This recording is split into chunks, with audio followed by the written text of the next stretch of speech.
Hi everyone, thanks for watching today's video on podcasting.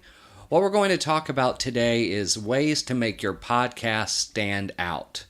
After all, it's something that's on the internet, and as we all know, there's all kinds of things on the internet with people posting things, sharing things, and writing things, and they're saying, look at me, watch this, listen to this, and now you're about to enter that crowded space and say, no, look at me or listen to my show. And I'm going to share some ways that can help you stand out in that crowd. Because here's the thing, while it may sound like it's bad news that there are so many podcasts out there, the good news is there's a lot of things those podcasters don't do that you can do that are just kind of fundamental that can make a huge difference in standing out. At least when you make that first impression on a listener and they go, hey, this sounds pretty good, That's what we're going to work on today. But let's really just start with the bare bones of things, because I think this is also going to make a difference. The decisions you make early on in the development of your podcast, those are things that are going to play a role in everything that you do, right? So, what do we need to do first? Well, obviously you're going to need to come up with a theme. What are you going to talk about? What's your show about? Hopefully it's something you can describe pretty easily to someone if they ask you that question. But what we're focused on now is whether or not your theme and your concept can actually cover topics over a year's time. I mean, if you're serious about developing a listenership and subscribers, you need to be having this content come out at least every week so that you become part of somebody's routine. So you need to make sure that whatever theme you have can cover at least 40 plus weeks a year after year, year after year. So if you come up with a topic like, hey, my podcast is going to cover popular 80s cartoons that ran on Saturday mornings. That's going to be a cool show, but after you cover them all, then what are you going to talk about? So that's going to be the first thing. Make sure that your topic or your theme is something that's going to be able to last a while and allow you to put out good content week after week. Second thing we're going to need to do is once you've decided once you've decided what you want to do, then it's a matter of coming up with a good format that respects your listeners' time. And in doing that, you need to make sure that this format stays consistent all the way through. Okay? Think of this for a moment. Last time I heard, the average commute time in the United States, one way, is about 30 minutes. And one of the most popular places people like to listen to podcasts are in the car. So if you're putting out shows that are an hour, hour and a half, 2.5 hours, you're asking a lot, and that content better be just awesome. But really, you want to maximize as much time as you possibly can, but within a decent time frame. And one of the best ways that you can make sure you're making good use of your time and your listeners' time is developing a format. So maybe in that first segment, you're going to do just some introduction things, tell people what's going on real quick, maybe cover some news stories, just something that kind of breaks the ice. But it still needs to be on topic. A pet peeve of mine is a podcast that says they're talking, let's just say, movies, and then they spend the first 15 minutes of the podcast laughing about what they did this weekend and the fact that someone's eating pizza while they're recording. And, at that point in time, what happens is the listener who is supposed to be the other person in the conversation becomes an eavesdropper. They're not part of your conversation, they're just listening to you talk. And it's important to always keep the listener in mind. So if you can figure out a way to maybe break up your show into either one like 20-minute segment, or if you're going to have multiple segments, make sure they're spaced out, but just make sure that it's not going too long. You can do that by scripting things out early on, mapping out how you're going to talk about things each show, and of course, edit. Editing will play a huge role in standing out, because like I said, there are a lot of podcasters out there that will post content. They basically record it, they let it go. It could go an hour, hour and a half. They veer off and talk about this, and they come back. They veer off and talk about this and come back, and then they upload. And it's 2 hours and 20 minutes long, or an hour and 45 minutes long. And really, we all know that it could be shorter. I mean, it's just like going to a movie theater, and you see a movie, and how many times have you come out going, well, that could have been about 25, 30 minutes shorter. Podcasts are the same way. And by editing and making good use of your listeners' time, you'll stand out. And tied to all this is audio quality. That's another thing that will help you stand out.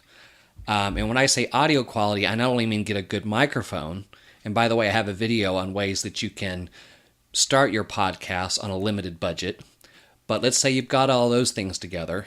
Now you're going to make sure that your podcast has good sound quality. Because remember, if you're going after the podcast listener that already listens to 50, 60 podcasts, maybe even more, let's just say a bunch, then you have to give them a reason for why you need to be worked into their time as well. And there's really no better way to do that than to make sure that when they hit play, there's a really nice opening theme, and it's also short. None of this 2.5 minute, 3.5 minute opens. Just real quick, nice open, say what it is, introduce the host, go. And more importantly, the other reason why it's very important for your microphone to be of good quality is there's nothing that'll throw a listener off sometimes worse than a really nice high production open to be followed with, "Hi everybody, thanks for listening to our podcast today." That can be kind of a deal breaker for some. So work hard to make sure your podcast quality from start to finish is good quality. Now, if you have guests on and they're on Skype and they have a little bit of, of that echo that Skype does if they're using a microphone that's built into the computer, that's okay. That's acceptable. Inevitably, you still have to make sure that they can be understood, because most podcasters most podcast audiences will just at least want to be able to hear what the other person's saying. And at the same time, in the editing process, make sure you're doing what's called normalizing, and things that make sure that when you're doing an interview, that your audio doesn't sound like this and their audio sounds like this, or they're constantly having to turn the radio or their iPod up and down the volume as things fluctuate. That's really annoying.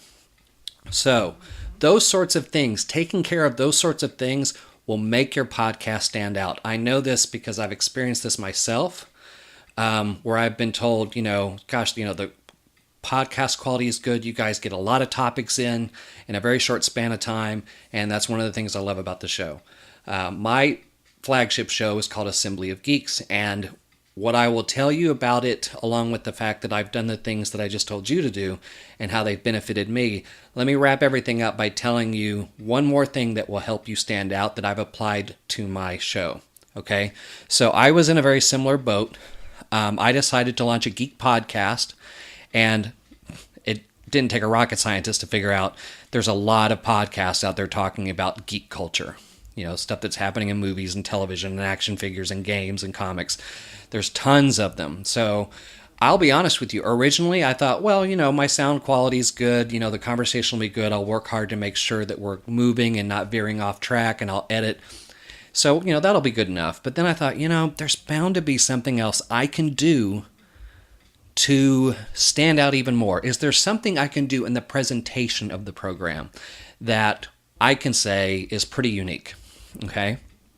So long story short, I developed a concept where it's part story and part talk show, and I make the listeners part of the program by saying they are joining us in this geek assembly to discuss what's happening in the geek world. And if you've ever heard the show, you can check it out at assemblyofgeeks.com, and you'll see some of the creative things I did to make our show stand out. Now, you don't necessarily have to follow that exact path. In fact, I would recommend do everything you can to put your stamp on things. Don't listen to somebody else's podcast and go, okay, yeah, that's the way my open needs to sound. Okay, he introduces the show like that. I will say the opening to my show like that. Do things to make you stand out. If you can come up with unique ways to present your content, whether it's, production elements or even just really cool quizzes or just fun things that the listener's going to be totally engaged in. Maybe you do something where the listener's listening and they're participating because you're asking questions and they're answering and talking back to the, to their iPod or to the podcast. They feel like they're really there. Those sorts of things can really make you stand out as well. So those are the things that I would highly recommend you work on to make your podcast stand out. Having a plan going into the launch of your show is going to go a long way, both in format and concept. Creativity is going to play a role, and then, of course, production values and making good use of your listeners' time. Those all kind of piece together, and I think if you follow those things, you're going to have a really good leg up in making sure that you have a really good podcast on day one, and give your possible new listeners, maybe even new subscribers, something to be impressed by the moment they hit play and go, this sounds good. All right, I'll give it a few more seconds. And it's good all the way through because you did the legwork to make it as good as you possibly could.